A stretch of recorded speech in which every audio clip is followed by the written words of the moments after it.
What is happening here in Columbus, Ohio?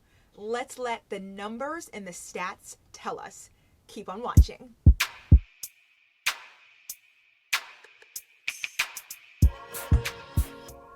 Hey there, it's Riggs here, a realtor with Coldwell Banker King Thompson, bringing you all things real estate here in Central Ohio. I hope you are well. My video today, I am trying to bring some more to the video because if I can be honest, and I truly feel you can relate, it has been quite emotionally draining for all of us over the last couple of weeks. And so I am trying to not just cover COVID-19 and the coronavirus, but try to find some normalcy in what is happening in our world. And all I know is real estate right now. I'm going to get out. The weather is getting so much nicer and bring you some more community tours and videos of some things you can do while we are working through all of this. But I did want to bring the numbers because I have had folks reaching out wanting to know how Columbus is doing. And I can tell you all day that business is as usual in the real estate space, but I want to let the numbers kind of show why I say that so strongly. So let's get into it.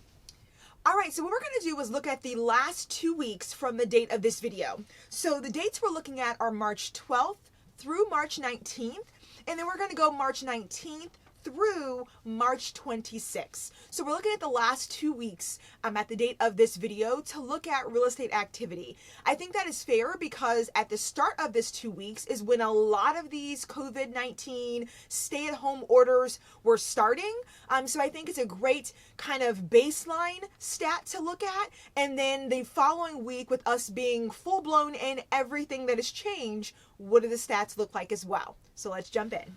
All right, you guys, so I am taking stats from the Multiple Listing Service, or the MLS, and I am looking at Columbus-specific listings. Now, this is data that my brokerage shared with me, that they have given me the clearance to be able to share publicly as well. So it is data that we've pulled, again, from our Columbus MLS. So we're looking at, starting on that March the 12th through the 19th, let's look at new listings that were on the market. In that first week that we're comparing, there were 885 new listings that hit the market. When we look at that second week, check this out. We were down to 770 new listings that hit the market. So here's the thing. Is that related to all that's going on?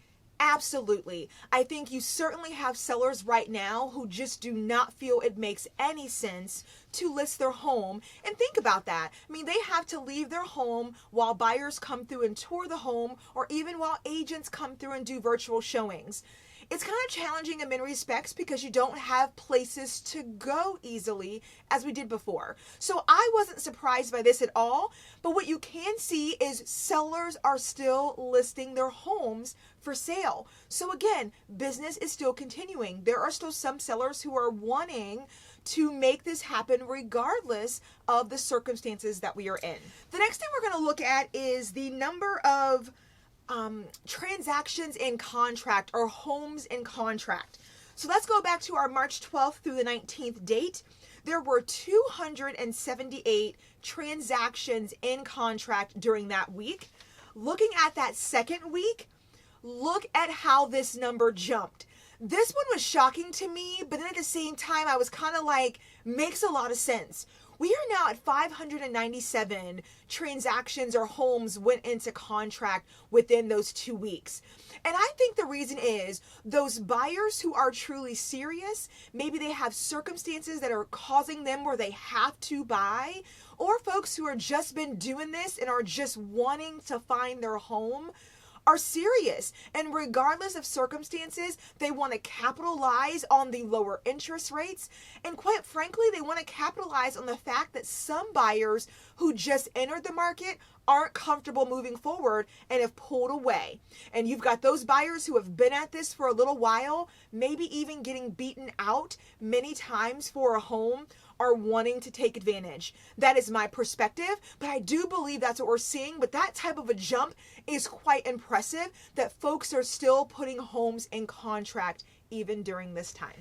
The next thing we're going to look at is showing activity. I want to jump down to showing activity because it kind of relates to new homes that are on the market.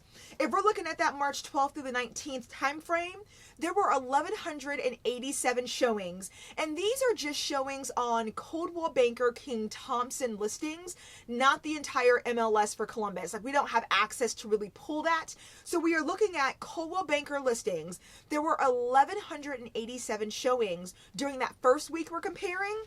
Look at this. They are down. We're at 796 showings during that second week. So those are down. Again, I think that correlates to the fact that sellers are pulling back some. You have buyers that are pulling back some as well. Even maybe some agents too, who maybe just have clients who are not comfortable wanting to even start this process or continue this process, all things considered. So to me, I wasn't surprised by that. I feel like that is normal, and it helps me show you that yes, the market is responding to COVID-19, but business is still continuing as well. Now, the last thing I want to look at is closing activity over these last 2 weeks as well. So back at that first week that we're looking at, there were 577 closings held in that week. We are now looking at the second week. Those are up. 631 closings conducted in that second week. I think this one goes hand in hand with transactions being up. Transactions in contract were up. Would make sense that closing activity would be up too. So I'm hoping this is giving you some insight to help you understand why I am saying business is moving forward in the real estate space, and that encompasses all things real estate. But you do see that the market is responding. Real estate has responded. There are sellers who are not wanting to sell, and there are indeed buyers who are not wanting to buy, but there are folks on either side of that who are pushing forward as well. So I hope this was helpful just to give you some insight. Do let me know in the comment section what questions you have. What inferences do you draw from this? What thoughts do you have around all this? I want to hear from you too. And if you think there's something that you want me to look at and present to you guys as well, let me know in the comments. And then also, for my folks who thought this was helpful, give this video a like. It is the way I know that this kind of information is resonating and connecting with you. And then if you're not already subscribed, make sure you do so. Hit the bell too so you know when I release videos every single week. Well, that's all I have for now. Thank you so much for watching. You stay fabulous and productive and well. And I'll see you in my next video. Take care.